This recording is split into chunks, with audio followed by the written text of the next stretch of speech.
आइए, आर्थिक समीक्षा में हमारा कृषि व संबद्ध क्षेत्र चल रहा था। उसके तहत मैंने महिला जोत धारक वगैरह इनके बारे में आपको जानकारी दी थी। यही था ना अपना। अब उसी दिशा में हम काम करेंगे। आ जाइए, एक खाद्य सुरक्षा मिशन है, उस पर हम चर्चा करते हैं। हेडिंग डाल दीजिए, राष्ट्रीय खाद्य सुरक्षा मिशन।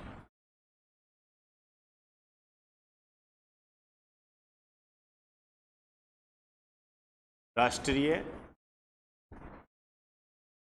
खाद्य सुरक्षा मिशन,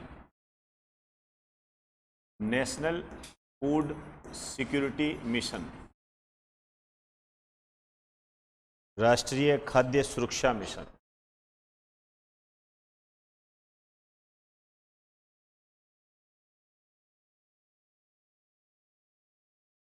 इसकी जो स्टार्टिंग हुई थी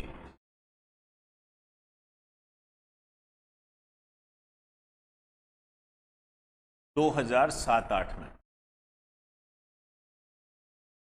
2007-8 में इसकी स्टार्टिंग हुई थी। और ये जो स्टार्टिंग हुई थी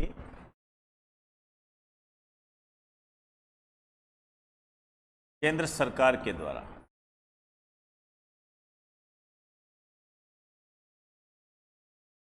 सेंट्रल गवर्नमेंट के द्वारा इसकी शुरुआत हुई थी।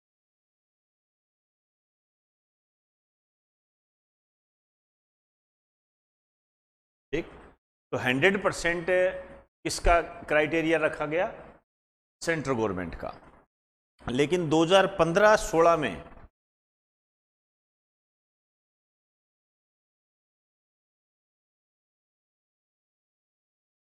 इसको जो पैसा दिया गया, वित्त पोषण पैटर्न है, ये थोड़ा बदल दिया गया 2015-16 के अंदर। जो वित्त पोषण पैटर्न है इसको बदल दिया गया। इसके तहत जो केंद्र और राज्य है इनका अनुपात हो गया 60-40। कहने का मतलब ये है कि अब 60% पैसा केंद्र का लगेगा और 40% स्टेट का लगेगा। ये बात हुई।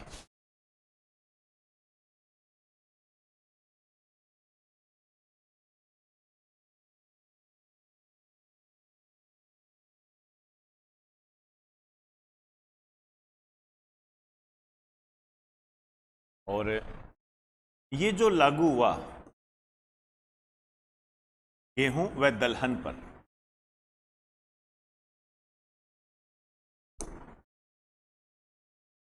गेहूं पर जो लागू हुआ था ये 14 जिलों में लागू हुआ।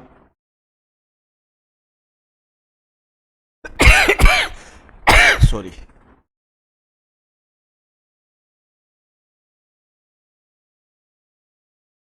ये 14 जिलों में लागू हुआ।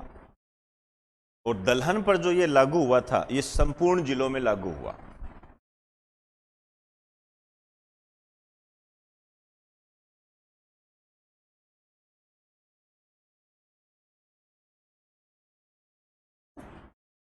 संपूर्ण जिलों में ये लागू हुआ।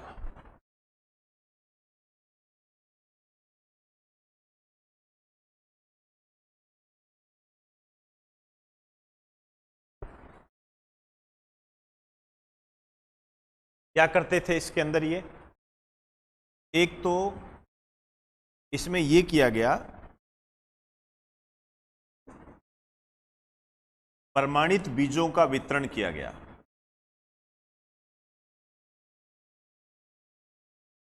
प्रमाणित बीजों का वितरण किया गया। जो प्रमाणित बीज थे उनको डिस्ट्रीब्यूट किया गया। एक जो हाई क्वालिटी की जो प्रोडक्शन टेक्निक थी उसका प्रदर्शन किया गया।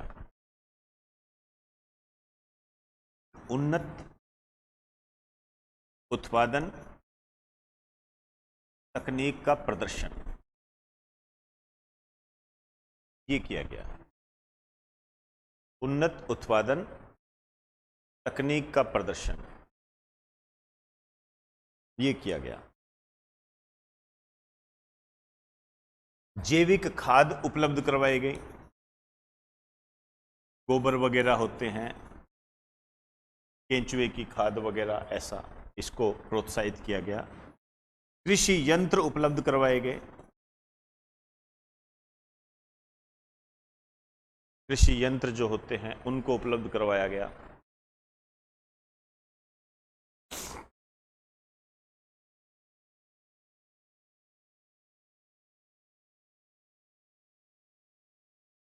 चलें, आइए एक बात और ध्यान रखना, ये मोटे अनाज के लिए,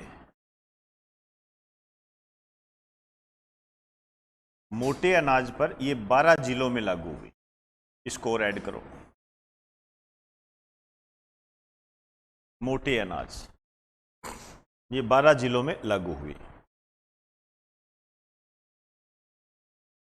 और व्यावसायिक फसलों के लिए 16 जिलों में लागू।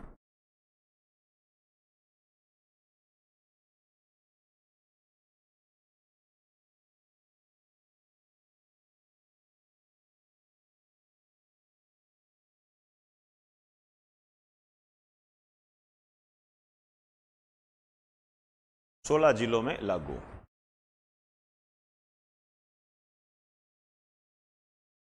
16 जिलों में लागू। ये हुआ मोटे अनाज के लिए ये। अब यहां एक अपडेट आपको ध्यान रखना है, वैसे आप जानते ही हो, यूएनओ वर्ष 2023 को अंतर्राष्ट्रीय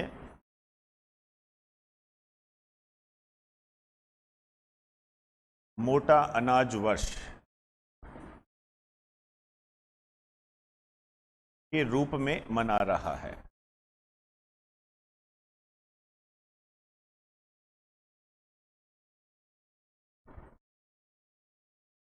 वर्ष 2023 को अंतर्राष्ट्रीय मोटा अनाज वर्ष के रूप में मना रहा है।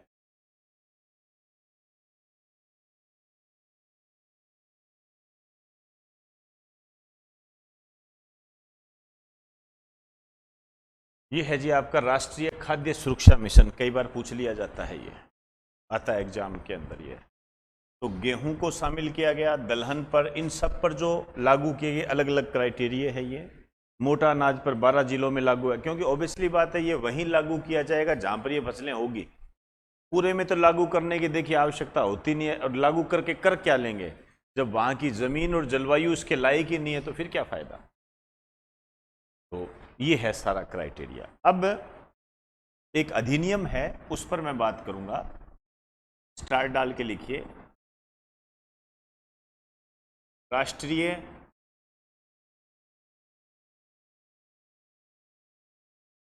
खाद्य सुरक्षा अधिनियम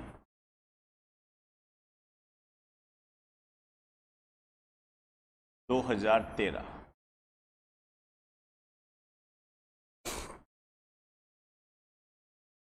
राष्ट्रीय खाद्य सुरक्षा अधिनियम 2013।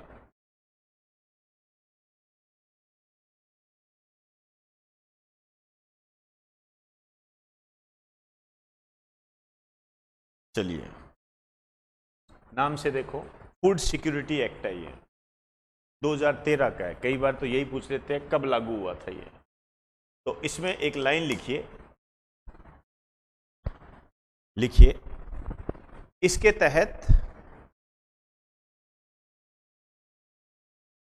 इसके तहत आम लोगों को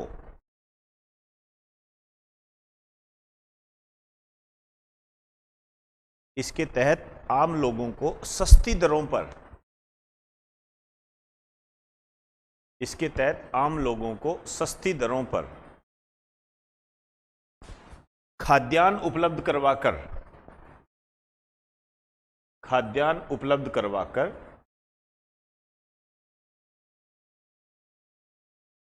खाद्यान्न उपलब्ध करवाकर खाद्य सुरक्षा, खाद्य सुरक्षा उपलब्ध करवाई जा रही है।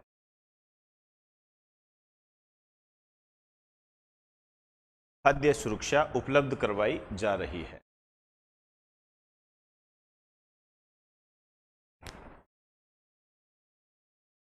खाद्य सुरक्षा उपलब्ध करवाई जा रही है।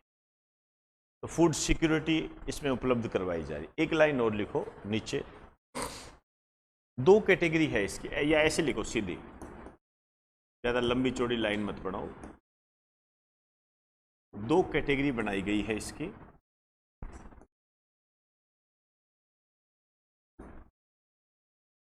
जो एक कैटेगरी है वो तो है अंत्योदय,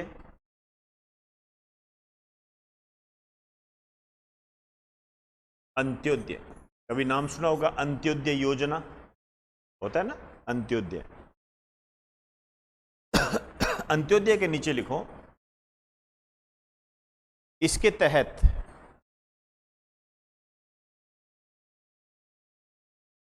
इसके तहत 35 केजी अनाज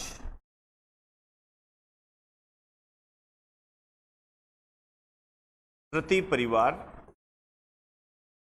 प्रति माह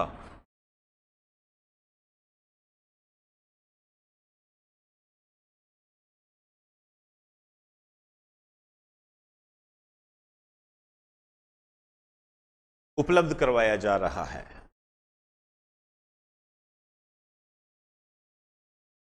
उपलब्ध करवाया जा रहा है 35 केजी अनाज के ब्रैकेट में लिखना गेहूं।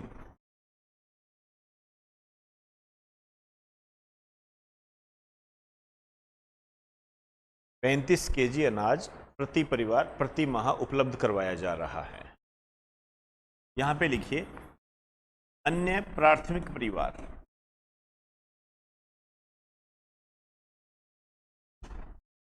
इसमें लिखो इसके तहत 5 केजी गेहूं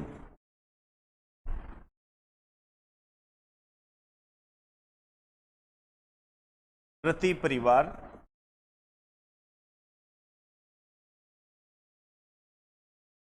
प्रति माह,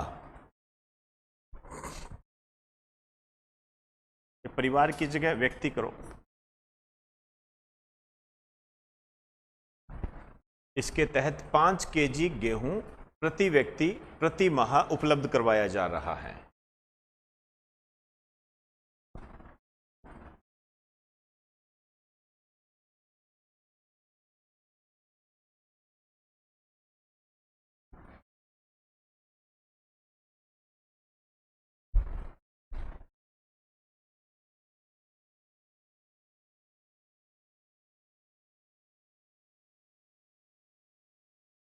देखिए क्या है कहानी। ये सबसे पहले तो हमने जो बात की थी वो ये बात की सुरक्षा मिशन की। ये वाला क्वेश्चन बनता है यहाँ पर कि प्रारंभ कब हुआ था, 2007-8 में।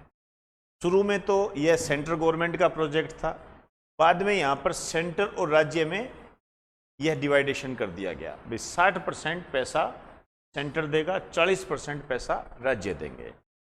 गेहूं और दलहन पर 14 जिलों में लागू हुआ, दलहन पर संपूर्ण जिलों में, मोटे अनाज पर 12 जिलों में, और जो व्यवसायिक फसलें होती है जैसे कपास, उन पर यह क्या हुआ 12 जिलों में लागू, 16 जिलों में लागू हुआ। और कर क्या रहे हैं ये, कृषि यंत्र उपलब्ध करवा रहे हैं, जैविक खाद उपलब्ध करवा रहे हैं, उन्नत उत्पादन व तकनीक का प्रदर्शन किया जा रहा है और प्रमाणित बीज दिए जा रहे हैं। ये तो हो गया मोटा अनाज वर्ष। एक खाद्य सुरक्षा मिशन ये भी होता है, कब लागू किया गया, तो नाम से ही पता लग रहा है कि फूड सिक्योरिटी, खाद्य सुरक्षा उपलब्ध करवाने का काम किया जा रहा है। इसमें क्या है, एक अंत्योदय योजना चलाई गई जिसमें इन्होंने क्या किया कि 35 केजी अनाज दे रहे हैं या गेहूं दे रहे हैं, और वो प्रति परिवार है। परिवार का मतलब क्या होता है, एक राशन कार्ड एक परिवार, उसका मतलब ये होता है। इसमें प्रति व्यक्ति, जैसे मान लीजिए आपके घर में 5 लोग हैं, एक राशन कार्ड में 5 नाम है, तो 5 गुणा 5 25 केजी मिलेगा, ये प्रति माह। और दर जो रखी गई है 2 रुपये प्रति केजी, ये दर रखी गई है। चलिए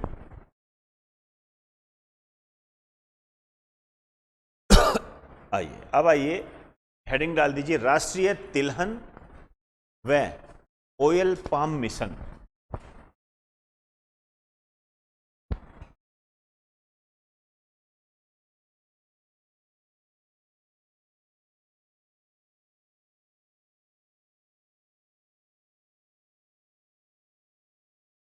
व ऑयल फॉर्म मिशन।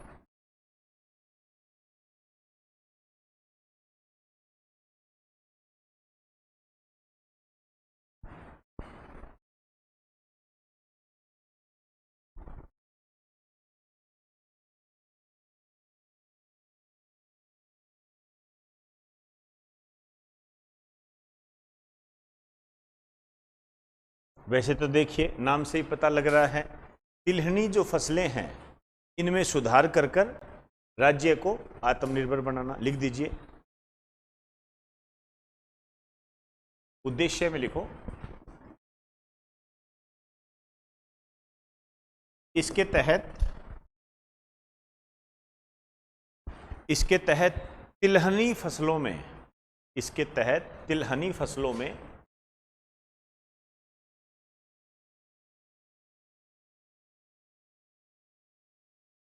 सुधार करके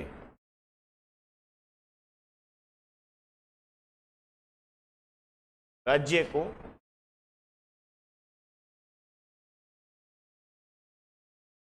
खाद्य सुरक्षा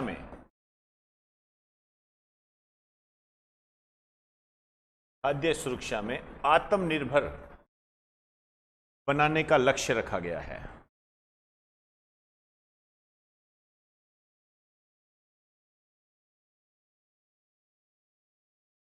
आत्मनिर्भर बनाने का लक्ष्य रखा गया है। आइए अब इसको राजस्थान से जोड़ दो। यदि हम राजस्थान के संदर्भ में देखें तो दो बातें हमें देखने को मिलती है। एक तो मिनी मिशन फर्स्ट,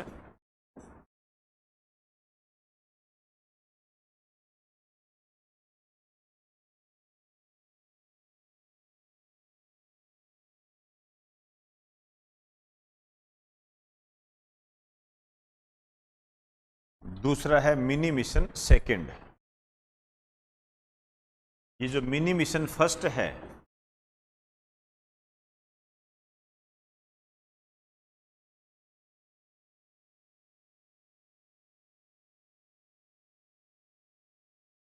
ये तो देखिए तिलहनी फसलों के लिए है, तिलहनी फसलों के लिए है।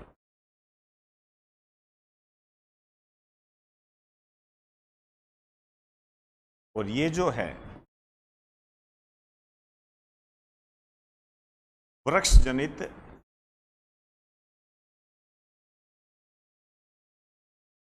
तिलहनी फसलों के लिए है। देखिए एक तो तिलहनी फसल होती है कौन सी, जैसे सरसों। अब ये सरसों तो वृक्ष नहीं है तो उसके लिए तो मिनी मिशन फर्स्ट है। एक जैसे वृक्ष के रूप में, जैसे पाम ट्री, अब ये वृक्ष रूपी होता है, ये झाड़ीनुमा नहीं होता है, तो उसके लिए मिनी मिशन सेकंड है।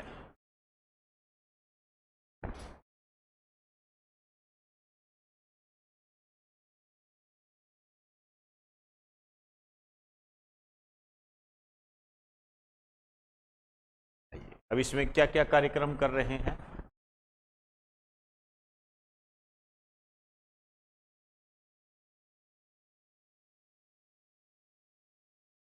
प्रमुख कार्यक्रम पहला लिखिए,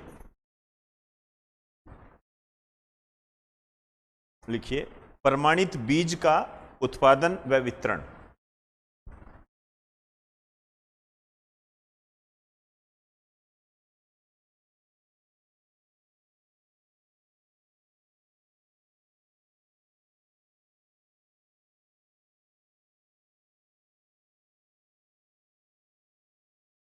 प्रमाणित बीज का उत्पादन व वितरण।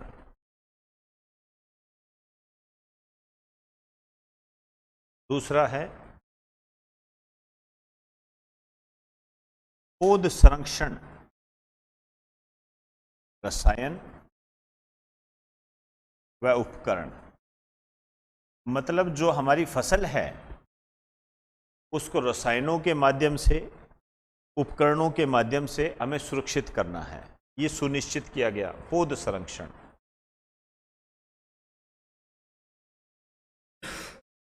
तीसरा लिखिए जैव उर्वरक।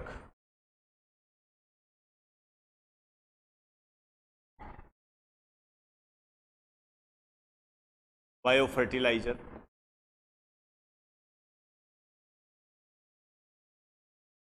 Bio fertiliser. चौथा लिखिए कृषि सुधार व नवाचार।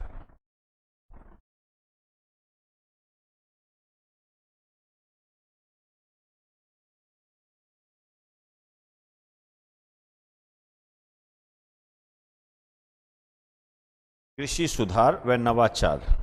नवाचार मतलब इनोवेशन, कृषि में कुछ नया, ठीक है, इसको सुधारना।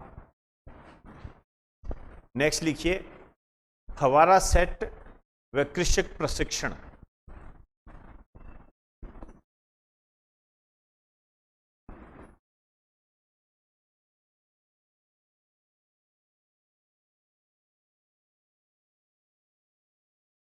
व कृषक प्रशिक्षण।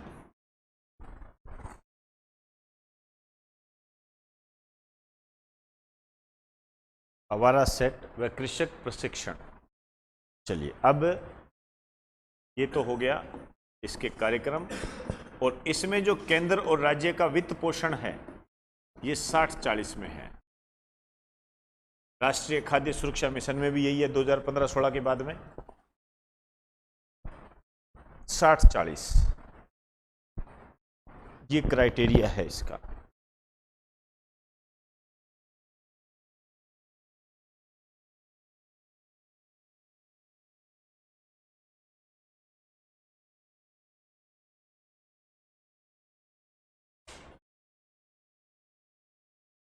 चलिए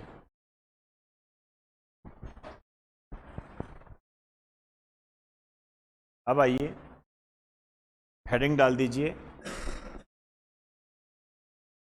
मृदा स्वास्थ्य कार्ड योजना।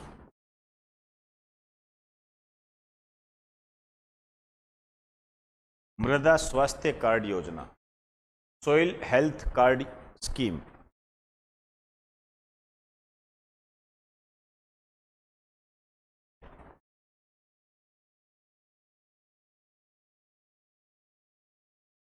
इसका प्रारंभ हुआ था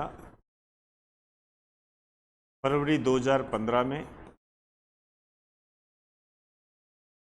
स्थान सूरतगढ़।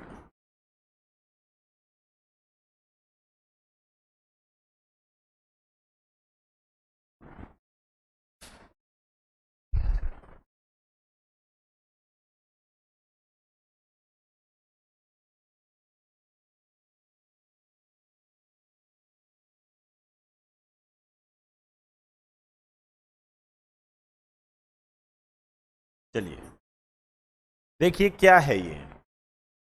हेल्थ कार्ड है, जैसे आप डॉक्टर के पास जाते हो, डॉक्टर के पास जाते हो तो वो आपकी जांच करता है, वो आपके ब्लड की जांच करता है, वो आपके यूरिन की जांच करता है, एक्सरे वगैरह लिखता है। वो सब चीज़ें जांच के बाद फिर वो आपको क्या बताता है, वो आपको ये बताता है ये चीज़ें खानी है, ये चीज़ें नहीं खानी, ऐसे ही बताता है। ये हिदायत बरतनी है आपने, सब प्रोग्राम आपको बता देता है। और यदि आप ऐसा नहीं करोगे तो फिर ये आपके शरीर के प्रति गलत हो जाएगा। सेम यही बात यहां पर। इसमें क्या होता है, जो आपका खेत है उसकी मिट्टी की जांच की जाती है, ठीक है, और मिट्टी की जांच करके ये आपको क्या बताते हैं कि आपकी मिट्टी में इतनी सिंचाई की आवश्यकता है, आपकी मिट्टी को इतनी खाद की जरूरत है, आपकी मिट्टी में ये फसल ही बोई जा सकती है और फसल नहीं बोई जा सकती। यदि आप ये फसल बोओगे तो प्रोडक्शन ज्यादा होगा। ऐसे ये बहुत सारी चीजें बता देता है। अब आपको पता ये लग गया कि मेरा जो खेत है उसमें कौन सी फसल बोनी चाहिए, कितना पानी देना चाहिए, ठीक, और कितनी खाद देनी चाहिए। तो इससे क्या होगा, इससे ये होगा कि आपकी जो लागत है वो क्या हो जाएगी, कम हो जाएगी। क्यों कम हो जाएगी? क्योंकि अभी जो आप ये खाद वगैरह, सिंचाई वगैरह जो इस्तेमाल कर रहे थे, आपको पता ही नहीं था कि क्या करना है, आपको जानकारी नहीं थी कि कितना पानी लगाना है। आप तो इस आधार पर कर रहे थे कि आपका जो पड़ोसी जितना पानी लगा रहा था, जितना खाद दे रहा था, उतना ही आप दिए जा रहे थे। तो इससे क्या हुआ, पड़ोसी ने कहा कि दो कट्टे यूरिया डालिए, आप कहते अच्छा 2 है 3 डाल। यही था। क्यों? किसान इस मामले में क्या है, अनपढ़ है, समझ नहीं पाता है इन चीजों को। लेकिन अब आपको इस योजना के तहत ये सारी बात बताई जाएगी, भाई इसमें एक ही पानी लगेगा, दूसरे पानी का खर्चा मत कर। तो इतनी खाद डालनी है। कई बार क्या होता है, खाद की जरूरत ही नहीं होती और किसान खाद डालता रहता है, तो बेमतलब में कॉस्ट बढ़ जाती है।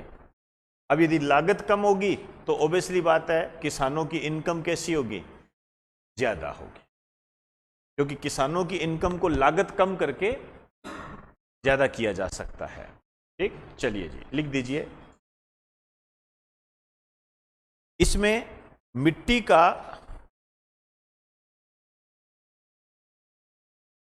एक रिकॉर्ड रखा जाता है।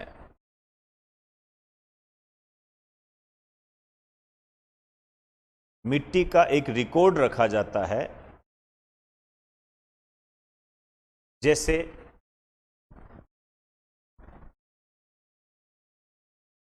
अम्ल, क्षार, ह्यूमस,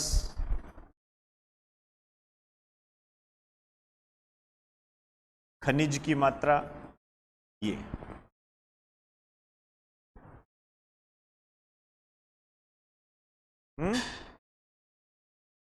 हाँ बस यही है, जांचना भाई क्या है इसके अंदर। लिख दीजिए, अर्थात मिट्टी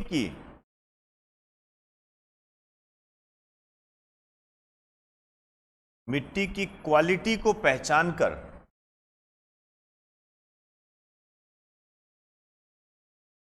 मिट्टी की क्वालिटी को पहचान कर मिट्टी की क्वालिटी को पहचान कर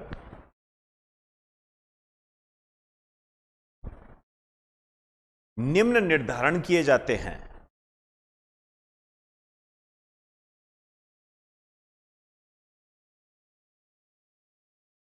निम्न निर्धारण किए जाते हैं।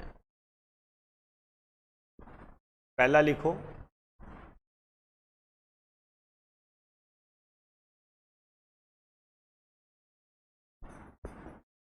कौन सी फसल बोई जानी चाहिए।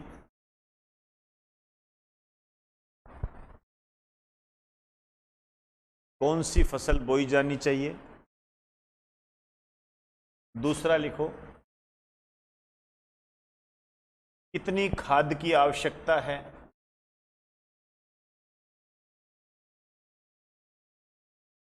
कितनी खाद की आवश्यकता है।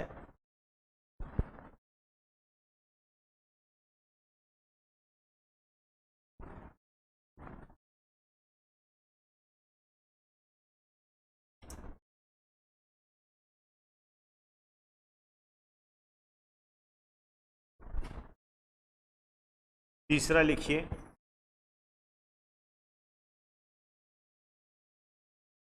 सिंचाई की आवश्यकता कितनी है।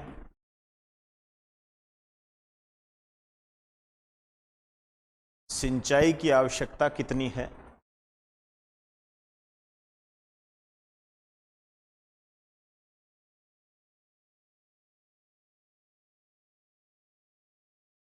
चले, अब ये बात होगी। अब इससे होगा क्या,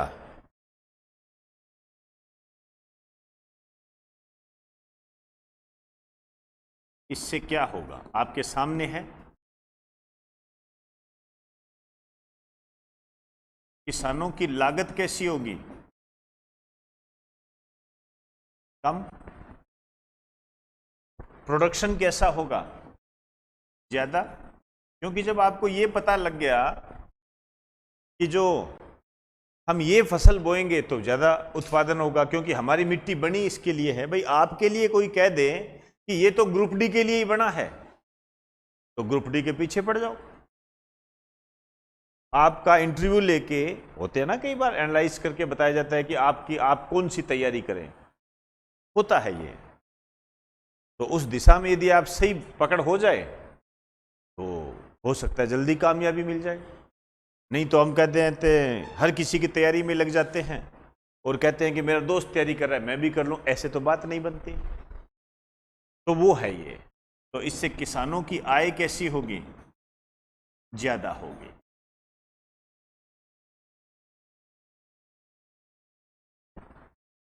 किसानों की जो आय है ज्यादा होगी।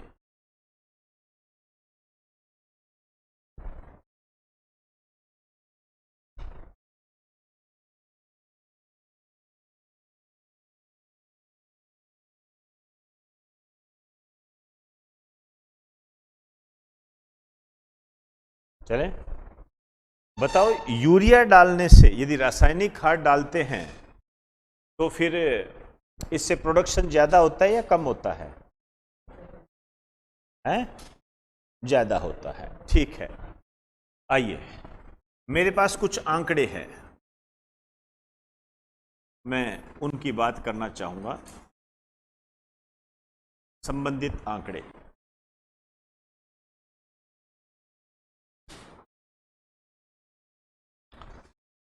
मैं इसकी शुरुआत कर रहा हूं 1960-65 से। 60 के दशक की बात कर रहे हैं हम। बहुत इंटरेस्टिंग आंकड़ा है ये। लिखिए,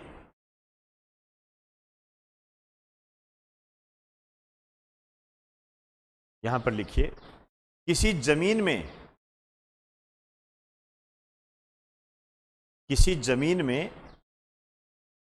1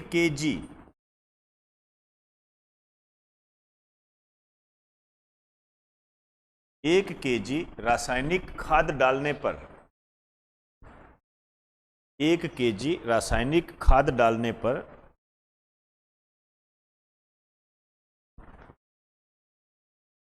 25 केजी उत्पादन में वृद्धि होती थी।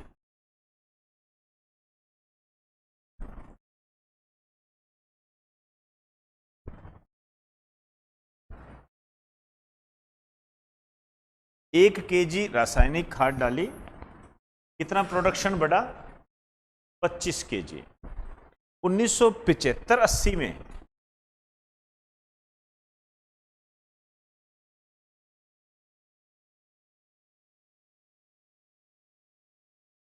यहां पे लिखिए, सीधा लिखो, 1 केजी रासायनिक खाद जब हमने डाली तो 15 केजी उत्पादन में वृद्धि। बड़ा इंटरेस्टिंग आंकड़ा है, देखते जाओ आप। 15 केजी उत्पादन में वृद्धि हुई। 2014-15 में, ये लेटेस्ट आंकड़ा है, 2014-15 में यदि आपने 1 केजी रासायनिक खाद डाली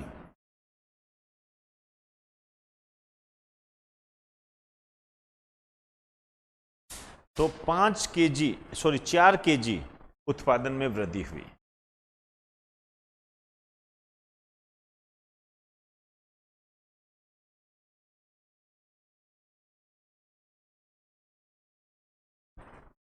चार केजी उत्पादन में वृद्धि हुई। अब इन आंकड़ों को एनालाइज करो, समझ रहे हो? जमीन की जो ताकत है वो कम होती गई, उसका उपजाऊपन कम होता गया। अब किसान क्या करता है? ज्यादा प्रोडक्शन करने के लिए 2 केजी डालता है, 3 केजी यूरिया के कट्टे डालता रहता है। समझे बात को? अब यूरिया के कट्टे डालता रहता है तो वो यूरिया के जो, अब ओबियसली बात है, जब आप यूरिया डालोगे तो उसका प्रभाव अनाज पर तो पड़ेगा ही, वही हम खाते हैं और कैंसर का, इन बीमारियों का शिकार हो जाते हैं। ये कहानी। और मिट्टी दुर्बल हो जाती है, कमजोर हो जाती है, फिर उसका यूज नहीं रहता। ये जो बड़ी बड़ी कंपनियां हैं, इन्होंने यही तो काम किया। अब इनको यदि अपना माल बेचना है तो माल की, आप ऐसे समझिए कि माल को ज्यादा तो करना पड़ेगा ना, ज्यादा बेचना पड़ेगा। ज्यादा बेचने के लिए क्या करेंगे, उसमें ज्यादा ऐसे गलत चीज डाल देंगे, गलत चीज डाल देंगे तो प्रोडक्शन तो हो जाएगा, लेकिन मिट्टी खराब हो जाएगी। तो ये है हकीकत। अब हम कह रहे हैं कि जैविक खाद का इस्तेमाल करो, सरकार कह रही है गोबर की खाद का इस्तेमाल करो। अब उस जमीन को आप क्या दे दोगे जो वैसे ही कमजोर पड़ी है? भाई कोई दुबला, पहले बढ़िया था, अच्छा काम चल रहा था, दुबला पतला हो गया, मरने की स्थिति में है, अब उसको कह रहे हैं घी खा ले। पहले का घी मत खा। हकीकत है ये हकीकत है। मैंने बहुत अच्छा एक वाक्य पढ़ा था, दवाइयां बेचनी है तो पहले बीमार करना पड़ेगा। वास्तविकता है ये। कौन डॉक्टर चाहेगा कि कोई बीमारी ना हो? ऐसा कौन सा डॉक्टर है? कोई डॉक्टर नहीं चाहेगा। डॉक्टर तो दुआ करते हैं कि कोरोना एक बार और आ जाए, लॉकडाउन लग जाए, बढ़िया। कोई फर्क नहीं पड़ता उनके, कोई फर्क नहीं पड़ता। ठीक है, कुछ डॉक्टर अच्छे भी होते हैं, वो एक अलग बात है, लेकिन वायरस तो है ही। हकीकत है ये स्थितियां हैं देश की। मिट्टी सारी होगी खराब। अब हम कह रहे हैं जैविक खेती को अपनाओ, खाद को अपनाओ। ये बात पहले कहते तो एक अलग बात होती। पहले तो हमने कंपनियों के बहकावे में आकर यूरिया लो, ये लो, खुद फिल्म स्टार वगैरह सब आयोजन करते थे। अब ये वही बात है कि यदि आप दारू पीते हो, और यदि टाइम टू टाइम पीते हो, मतलब एक महीने में एक बार पी ली तो बढ़िया है, आपको आनंद देगी। अब यदि आप डेली पीने लग गए तो डेली तो पहले इतना सी होगी, फिर इतनी होगी, फिर इतनी होगी, फिर पूरी बोतल का ही असर नहीं होगा आप पर। ये वो बारी है, वो कहानी है ये सारी। फिर आपको नहीं और लिया, पता ही नहीं लगा यार आज तो। और शुरू में एक ढक्कन भी ले लेगो तो ही झूमते फिरोगे। अब मिट्टी इसकी डिमांड ज्यादा करती है। ठीक, चलिए जी, एक लाइन लिख दीजिए। अर्थात रासायनिक खाद के उपयोग से, रासायनिक खाद के उपयोग से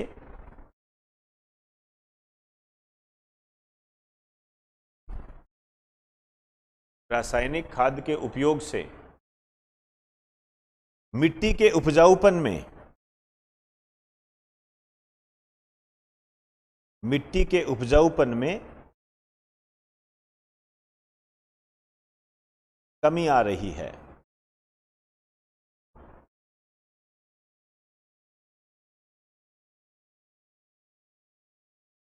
मिट्टी के उपजाऊपन में कमी आ रही है। चलिए,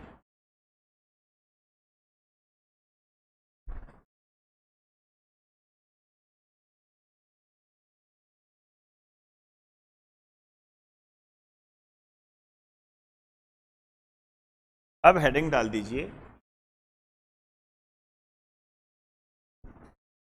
प्रधानमंत्री फसल बीमा योजना।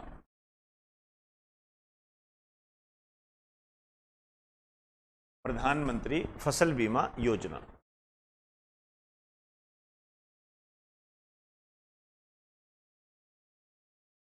इसका प्रारंभ हुआ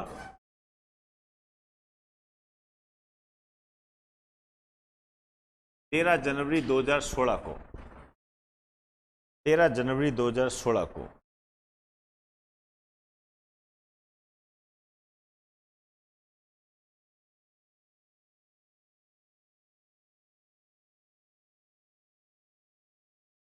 केंद्रीय मंत्रिमंडल के द्वारा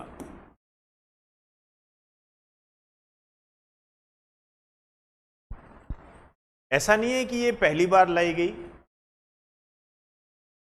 ये पहले भी थी, इसको बस थोड़ा बदल कर पेश कर दिया गया।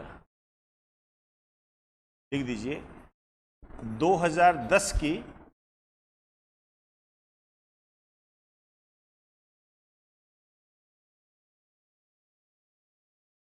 फसल बीमा योजना का संशोधित रूप है।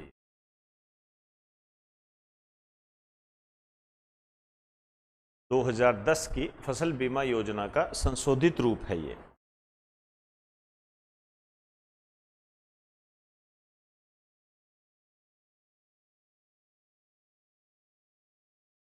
इसकी जो थीम है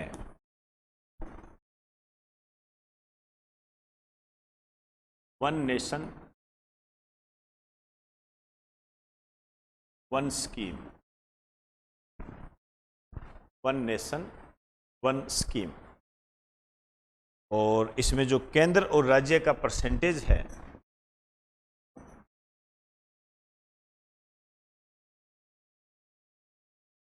50-50।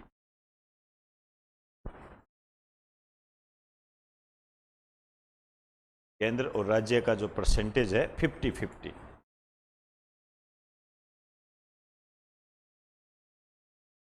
उद्देश्य में लिखिए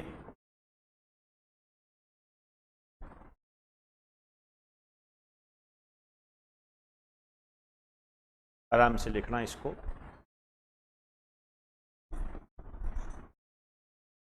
देखिए विभिन्न आपदाओं, डिजास्टर, बहुत सारी डिजास्टर होती है, विभिन्न आपदाओं से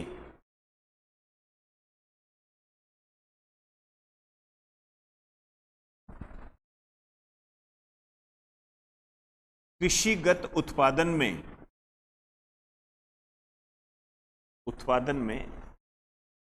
होने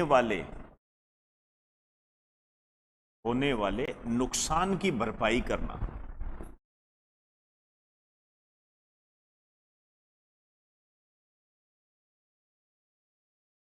होने वाले नुकसान की भरपाई करना।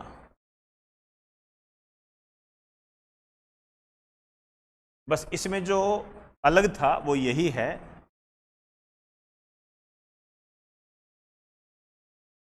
फसल की बुआई से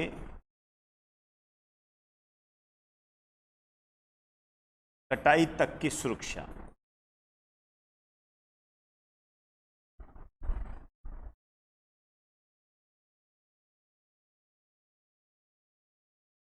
कटाई तक की सुरक्षा।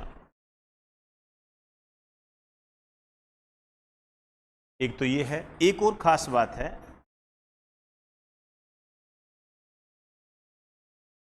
इसमें प्रीमियम राशि कम है।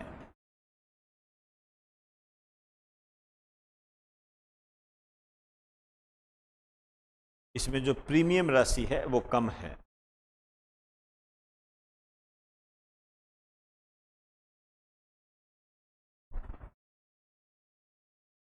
आपको ये ध्यान रखना है कि खरीफ की फसल के लिए कितना है,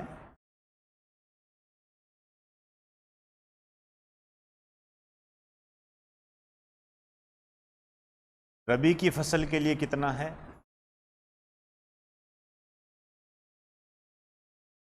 और वाणिज्यिक फसलें जो है बागवानी और वाणिज्यिक फसलें उनके लिए कितना है।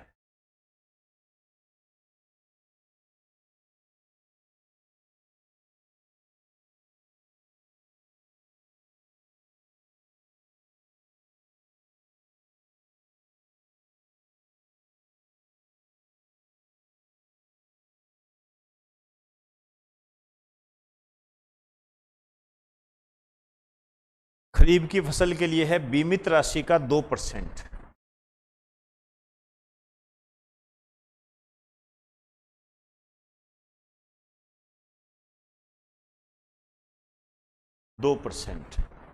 मतलब यदि आप 100 रुपए का बीमा कराते हो तो 2 रुपए देने पड़ेंगे, कहने का मतलब ये। रबी की फसल के लिए है 1.5%, बीमित राशि का 1.5%, और वाणिज्यिक और बागवानी फसलों के लिए है 5%।